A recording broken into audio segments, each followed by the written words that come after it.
सड़क से लेकर सदन तक कानून व्यवस्था के मुद्दों पर धामी सरकार को घेरने वाली कांग्रेस ने एक बार फिर पौड़ी के जितेंद्र नेगी की आत्महत्या मामले में दर्ज हुई 2 एफआईआर को लेकर कानून व्यवस्था और सरकार दोनों पर हमला बोला है।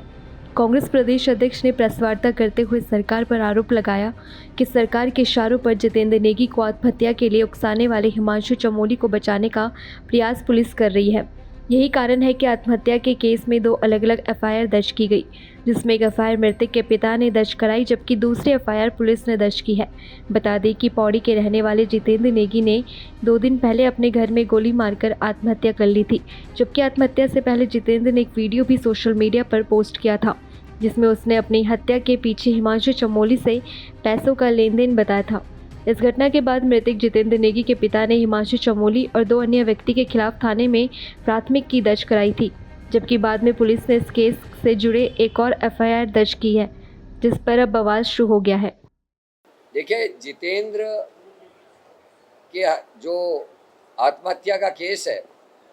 उसमें उनके पिताजी के द्वारा एक एफआईआर लिखाई गई जिसका एफआईआर नंबर 44 है। और क्योंकि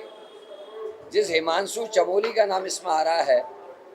वो बड़ा रसूखदार आदमी है, बीजेपी के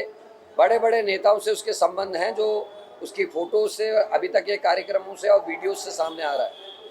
लेकिन पुलिस ने इस एफआईआर के 3 घंटे के बाद एक और एफआईआर लिखी जिसमें आर्म्स एक्ट आता है और पहले वाले में आत्महत्या का मामला है। तो ये पहला केस होगा मेरे ख्याल से हिंदुस्तान का जिसमें एक ही केस में 2 बार एफआईआर हुई है और पुलिस की नीयत इसमें संदिग्ध है। पुलिस किसी राजनीतिक दबाव में, सरकार के दबाव में हिमांशु को बचाने के लिए षड्यंत्र रच रही है और हम ये डिमांड कर रहे हैं कि पुलिस को, सरकार को तुरंत उस पूरे थाने को सस्पेंड करना चाहिए जिसने एक ही केस में 2 एफआईआर ली। इन्वेस्टिगेशन के बाद अगर कोई तथ्य आते हो समझ में आता है, लेकिन ऐसी क्या जरूरत पड़ी थी कोई पुलिस को एफआईआर करने के 3 घंटे के अंदर दूसरी एफआईआर करनी पड़ी। लॉ एंड ऑर्डर पूरी तरीके से समाप्त है। जिस तरीके से पंचायत चुनाव में पुलिस का रोल रहा है, चाहे वो नैनीताल में हाईकोर्ट में क्या टिप्पणी एसएसपी के खिलाफ हाईकोर्ट में जज ने की, आप सबने देखा है। दोराहाट में पीड़ित पक्ष की रिपोर्ट 3 दिन बाद लिखते हैं और जो पीड़ित करने वाले लोग हैं, जो अपहरण करके ले गए, उनके द्वारा एफआईआर पहले दिन ले ली जाती है और जो व्यक्ति एफआईआर कराने जाता है उस आदमी पे 307 जैसे संगीन मुकदमे लगाए जाते हैं जिसको कोर्ट ने अब स्टे दिया है। और पुलिस ने ये कर्म भी किया कि जब वहाँ कहा गया कि माहौल जो है खराब है, चुनाव का माहौल है और 0 एफआईआर ले लीजिए, आप सब विद्वान साथी हैं, 0 एफआईआर हिंदुस्तान में कहीं भी लिखाई जा सकती है और ये पुलिस की जिम्मेदारी होती है कि उस एफआईआर को संबंधित थाने तक पहुंचाए। इलेक्शन चल रहा था, 2 महिलाओं के पतियों का अपहरण हुआ था और लेकिन पुलिस 0 एफआईआर लेने से मना करती है, उनसे कहती है 40 किलोमीटर दूर जाके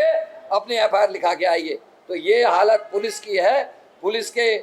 जो सबसे आला अधिकारी है उनकी ये जिम्मेदारी है इन सब प्रकरणों का ध्यान दें। जिस तरीके से किसानों को पीटा गया, जिस तरीके से पंचायत चुनाव में पुलिस का व्यवहार रहा है, जिस तरीके से चोरी और डकैतियां और ये पुलिस सामान्य रूप से देख रही, जिस तरीके से अंकिता भंडारी के केस में वीआईपी को बचाने के पुलिस के एक आला अधिकारी ने कमरे को वीआईपी बताया, जिस तरीके से जितेंद्र सिंह के इसमें दोबारा एफआईआर हुई है, तो निश्चित ये कहीं ना कहीं सोचने की विषय है और सरकार को अपनी नीयत साफ करनी होगी। कहीं ऐसा ना हो अंकिता भंडारी के वीआईपी को बचाने के तरीके से जितेंद्र के अपराधी